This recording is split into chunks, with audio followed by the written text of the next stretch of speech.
the doctor who I got the surgery off said, look, he doesn't know if I'm going to be able to fight again. So it's sort of like, it was scary. It was very scary. I remember I used to tell people, if I got injured and I couldn't fight anymore, that I'd be happy with the career I had. But then when I was actually put in front of a career-ending injury, it turns out I wasn't ready for it at all. And I'm so pleased to be back out there.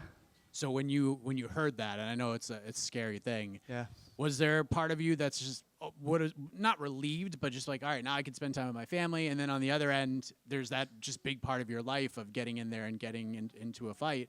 So what was the process like after sort of digesting that information? It was like I say, it was scary, and I was absolutely gutted. Even just the thought of it, I mean, I know I'm getting on as well, but I feel like I've got so much more left to give in my fighting career. Honestly, I literally don't want it to end, and I just want to keep getting in performances like that. And as long as it lasts, I just want to keep going. So what exactly happened with the neck? So it was like, I mean, I've been struggling with it for around 10 years now. I keep getting injections in it to just mask the pain, and I think it just took its toll. And then one of the discs had like jammed into the spinal cord. So I had to get the disc removed and then 2 of the vertebrae fused together. But the doctor said he thinks that he said if it was anyone else, he said he would just, the discs in my neck are that bad. He said he would just have fused 3 together, but then he said I would never fight again. He said that's what he wanted to do. And I said, look, that's not an option. I said, can you not just do less? He said, well, I'd be happy doing 1 level of a fusion and then putting you back to fighting, but you need 3. And I said, look, just do the one. Just do the one, and then let's get me back out there, and then we'll just reassess afterwards. So how did it all feel after this training camp? Brilliant. Honest. As soon as I woke up from the operation, the pain had gone. What I'd been struggling with for like maybe 10 years. Like up and down. But yeah, it was absolutely brilliant as soon as I got it done, to be fair.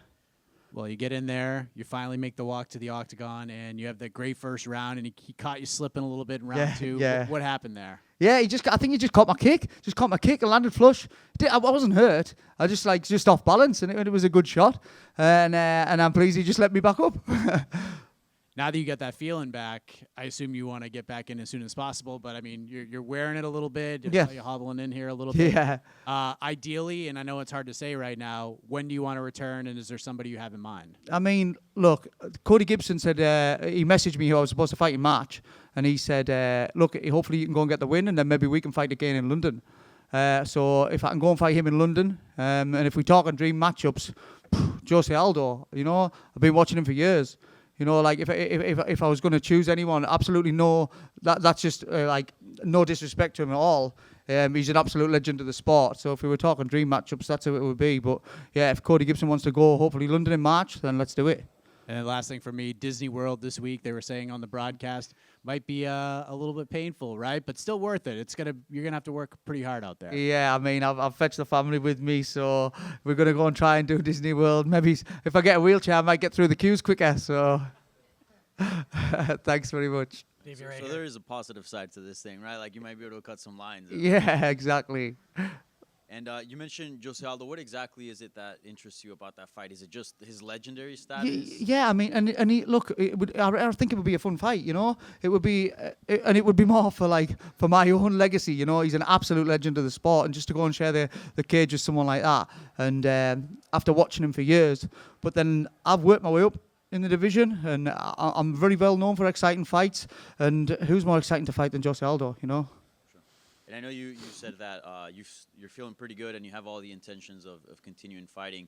I just want to know, is there, apart from fighting Jose Aldo, is there other things that you have in your bucket list that you would like to kind of cross off before it's all said and done? I mean, look, I want to try and break into the top 15, definitely. I feel like I belong up there, but I'm happy just to keep fighting, honest. I've just been getting interviewed there, and someone said it's like a real Davey Grant fight, and even just that, I love the fact that I'm just known for having fights where people say it's like a Davey Grant fight, as if it's like a thing. I go and get into a scrap, I turn up for the fans every single time, and that's what I want to be remembered for. Thank you. Thank you.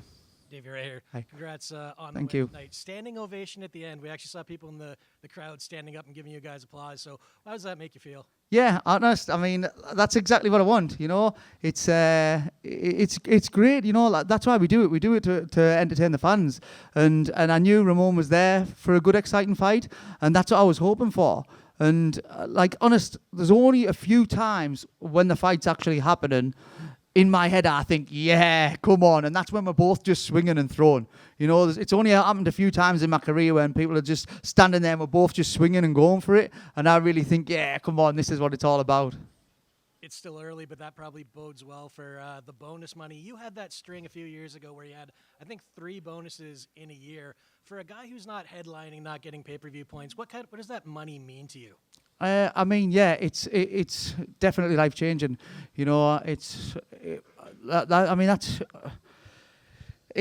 nice to be going to be able to treat my family and stuff like that. That's why I've managed to bring them all over to Florida and to go to Disneyland and things like that. You know, because that's why I do it. I do it for them. You know, like fighting, it's not my most important job. My most important job is being a good father and being a good husband. And then fighting's third, but the money I make off fighting sort of helps me to do a lot of things with my family, and that's why I do it. Congrats on the win. Thank you. Hey, Davey. Hi. Heck of a win.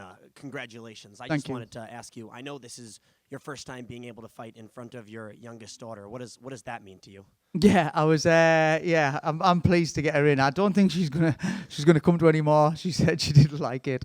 So, but yeah, it was nice to have the family there and definitely to go and get the win. I'm sure it's going to make the whole day a lot more pleasurable. So, I mean, just a great performance from you. You obviously still got it, but you are 38. Do you still have the goal of getting to the belt in mind, or you just did it because you love this game? Look, ideally, yeah. I mean, I'll always be trying to go and knock people out and get for the belt. You know, that's always going to be the case. And then I'm just going to enjoy the ride. Thank you so much. Thank you. Thank you. Thank you very much, everyone. Cheers.